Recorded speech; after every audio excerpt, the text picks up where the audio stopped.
Welcome to my Ohrid travel guide, where I'll show you everything you need to know before visiting one of the most beautiful and historic towns in North Macedonia. From stunning lakeside views and ancient churches to cultural experiences and budget tips, this video is packed with helpful travel advice. Don't forget to like, comment, and share the video, and make sure to subscribe to my channel for more travel guides around the world. If you need more information, feel free to ask me in the comments. Ohrid is a charming lakeside town located in southwestern North Macedonia, nestled along the shores of Lake Ohrid near the Albanian border. It is one of the oldest human settlements in Europe and a UNESCO World Heritage Site for both its cultural and natural significance. The town is famous for its stunning churches, medieval fortress, ancient theatre, and cobbled old town streets that reflect its rich Byzantine and Slavic heritage. Ohrid offers breathtaking views over the lake, a peaceful atmosphere, and a blend of history and relaxation for every type of traveler. For us, it was a perfect combination of spirituality, nature, and cultural immersion. We arrived in Ohrid by renting a car from Skopje, the capital of North Macedonia, which took us around 2.5 to 3 hours of scenic driving through mountains and lakes. The closest international airports are Ohrid St. Paul the Apostle Airport and Skopje International Airport, and you can also consider flying into Tirana, Albania, just a few hours away. There are regular buses and private transfer options from these airports, but renting a car gave us the freedom to explore at our own pace. Crossing the border from Albania is easy with proper documents, making Ohrid a great stop on any Balkan road trip.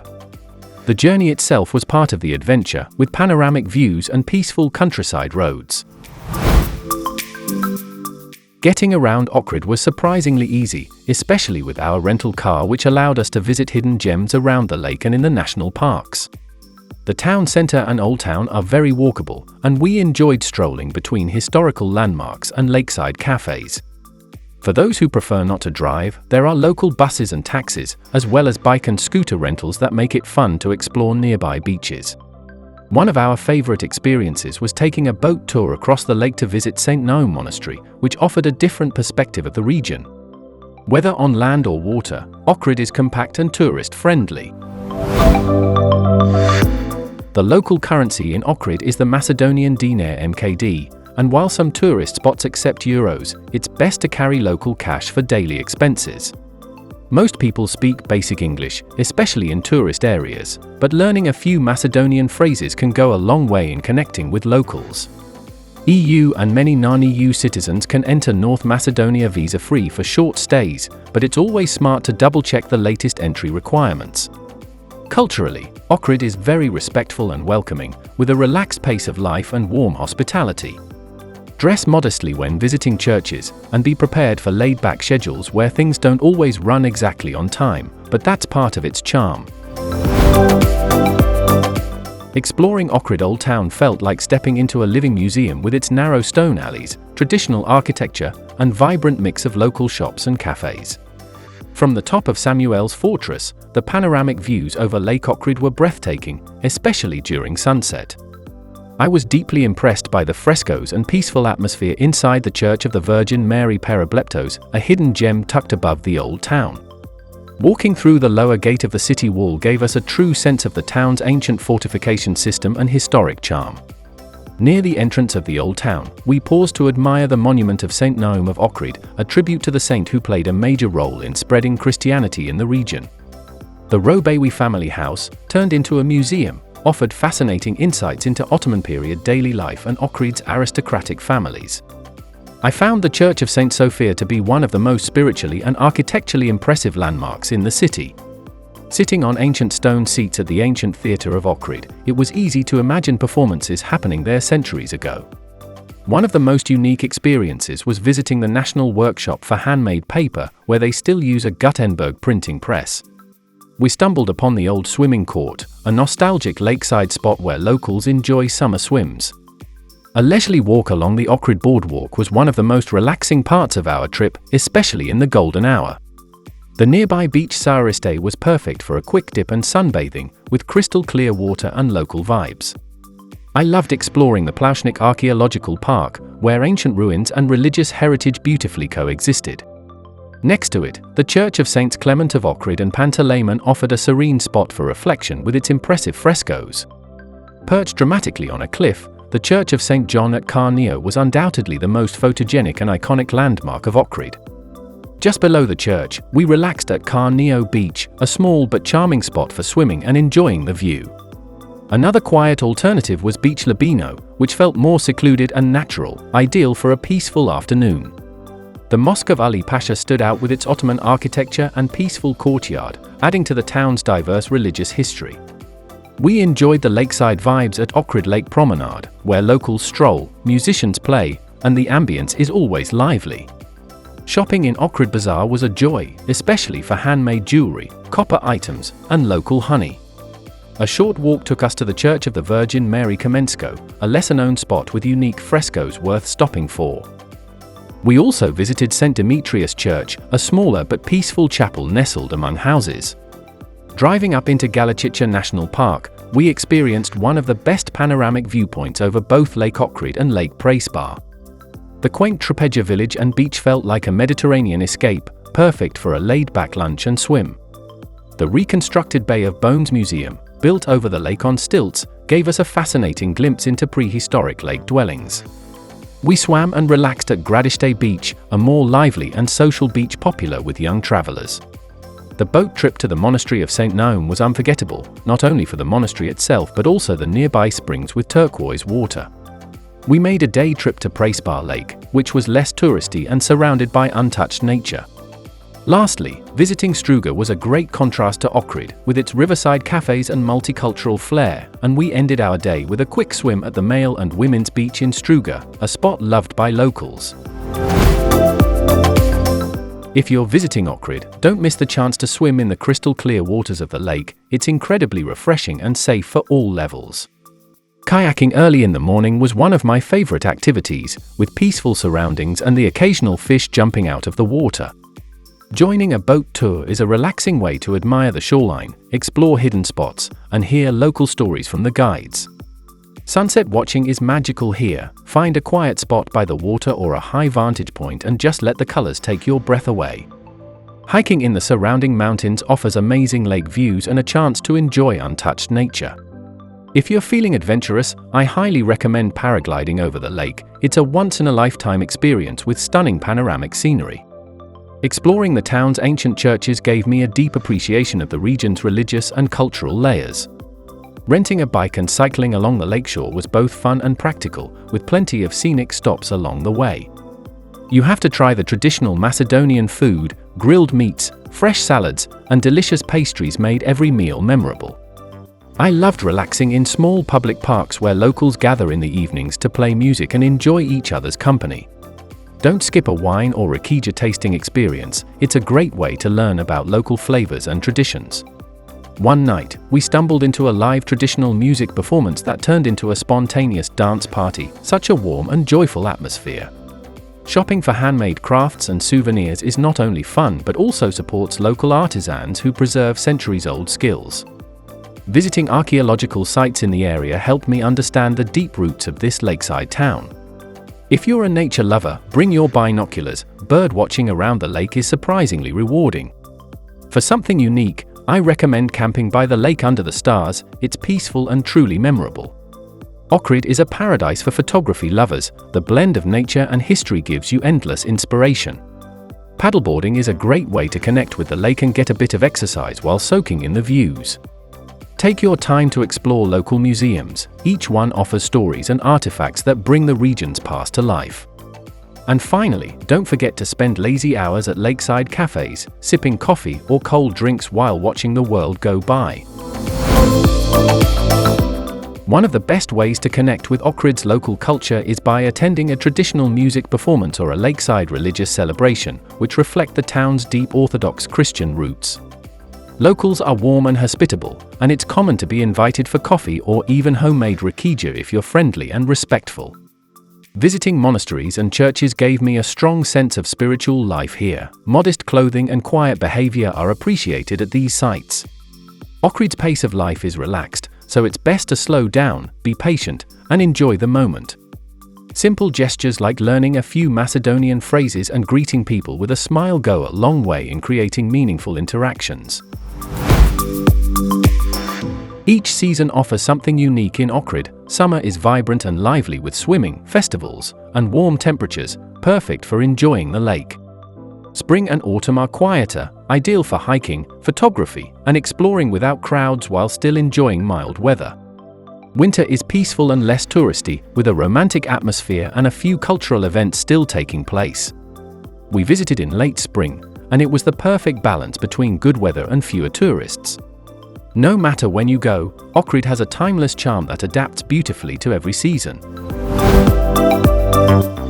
Compared to Western Europe, Ohrid is very affordable, especially when it comes to food, transportation, and accommodation. Even among Balkan countries, Ohrid felt reasonably priced, similar to cities in Albania or Bosnia, but with slightly better tourist infrastructure. Eating out is inexpensive. We often enjoyed a full meal with a drink at local restaurants for around 6 to 10 euros per person. Boat tours on Lake Ohrid range between 10 to 25 euros depending on the length and destination, while guided excursions are typically 15 to 30 euros, still much cheaper than similar tours in Italy or Croatia. I recommend asking for prices in advance and paying in cash, as many small businesses don't accept cards and this helps avoid unexpected fees. Absolutely, Ohrid has plenty of guest houses, hostels, and family-run apartments with prices starting from around 15 to 25 euros per night, and even boutique-style stays rarely exceed 40 to 50 euros per night. Street food options like burek, kebabs, or grilled sandwiches cost around 1.5 euros to 3 euros, and bakery items are often less than 1 euro each, perfect for breakfast or a snack on the go. Many of the town's highlights like historical churches, scenic parks, and panoramic viewpoints are free to access, making it easy to explore without a big budget. Local buses cost about 50 cents to 1 euro per ride, and you can rent a bike or scooter for around 10 to 15 euros per day. For budget-conscious travelers, Ohrid is a true hidden gem offering rich experiences without draining your wallet. When visiting religious sites in Ohrid, it's important to dress modestly. Covering shoulders and knees is expected, especially in monasteries and churches. During summer, lightweight clothes and comfortable walking shoes are ideal, but don't forget a light jacket for cooler evenings by the lake. In spring and autumn, layering works best due to fluctuating temperatures, while winter requires warm coats, scarves, and waterproof shoes. Swimwear is totally fine at the beaches, but it's respectful to cover up when walking through town. Overall, Ohrid has a relaxed and casual dress code, but being mindful of sacred spaces is key. The main area in Ohrid is the charming city center, where cobblestone streets lead you through historic landmarks, lakeside cafes, and artisan shops. Most tourists stay near the old town or along the lake promenade, where everything from restaurants to boat tours is within walking distance. This area includes must-see spots like the ancient theatre, Samuel's Fortress, and the iconic cliffside church overlooking the lake. The vibe is vibrant yet peaceful, especially around sunset when the town comes alive with street musicians and locals strolling. Staying here gives you the perfect balance of convenience, culture, and lakefront views. Ohrid offers a delicious variety of traditional Macedonian cuisine, and I highly recommend trying Macedonian kebabs, lamb meats, and Ohrid trout, which is a local specialty.